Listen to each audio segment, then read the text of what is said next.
Diane Fréry-Rigalia, vous êtes l'adjointe à la culture de la commune de Condrieu, toute nouvelle mise en place.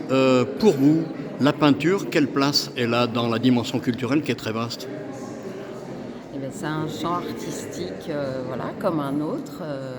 Là, on a la chance d'être dans les crins de la chapelle de la Visitation à Condrieu, une chapelle qui a été restaurée, donc qui met encore plus en valeur les œuvres. Et les arts plastiques font partie des nombreuses propositions culturelles qu'on a sur Condrieu, que ce soit spectacle vivant, théâtre, musique. Les arts plastiques font partie du domaine culturel, donc évidemment c'était naturel qu'on soit là aujourd'hui. Vous me disiez en préparant cette interview que vous étiez plutôt dans la partie art moderne de la peinture, qui est un champ très très vaste, qui remonte au Moyen-Âge. Alors oui, moi j'aime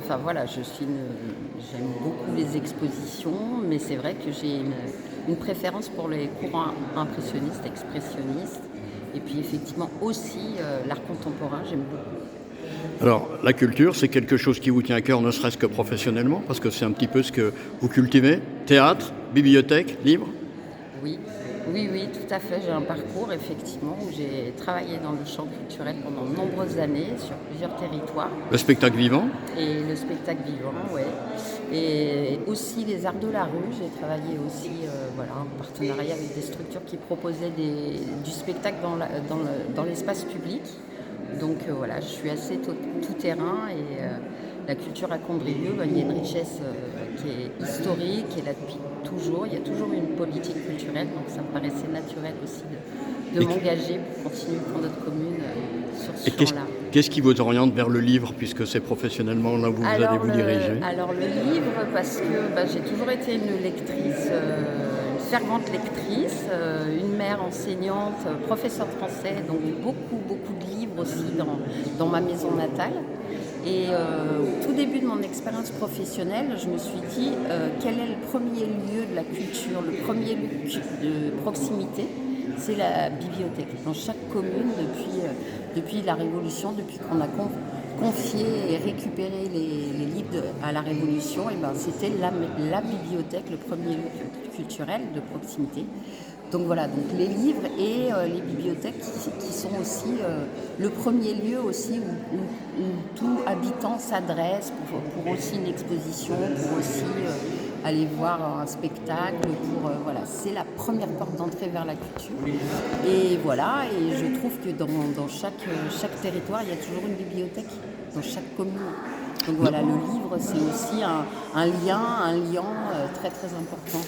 Dans un monde où l'Internet, l'image, la télévision, même maintenant l'intelligence artificielle prend de plus en plus de place, l'écrit reste quelque chose de solide et de fondamental? Oui, moi je trouve que c'est la trace, c'est ce qui reste.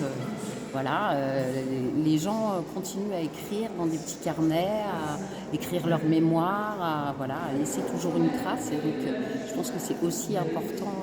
Je suis très très attachée au livre parce que c'est aussi l'ouverture, c'est un monde à découvrir chacun de chez soi dans son intimité, donc c'est très très important aussi. Ultime question, sans déflorer ce que vous avez peut-être annoncé à la population, c'est quoi les une ou deux manifestations qu'on peut attendre dans les mois qui viennent? Alors dans les mois qui viennent, il y aura la Biennale internationale de sculpture sur les rives du Rhône, donc du 4 au 14 juin, avec une ouverture ici à la chapelle de la Visitation et une clôture le 14 juin. Donc ce sont des œuvres avec 5 artistes qui travaillent à partir de différents matériaux, que ce soit le bois, le marbre, les métaux, et qui vont créer in situ le long de la Via Rona. Donc j'invite les cyclistes sur la Via Rona, les habitants, à venir voir cette biennale qui existe depuis de très nombreuses années. C'est sa 14e édition à Condrieu. Votre volonté, c'est de faire une culture encore plus populaire? Alors, culture pour tous. C'est un peu ma devise, partout et pour tous.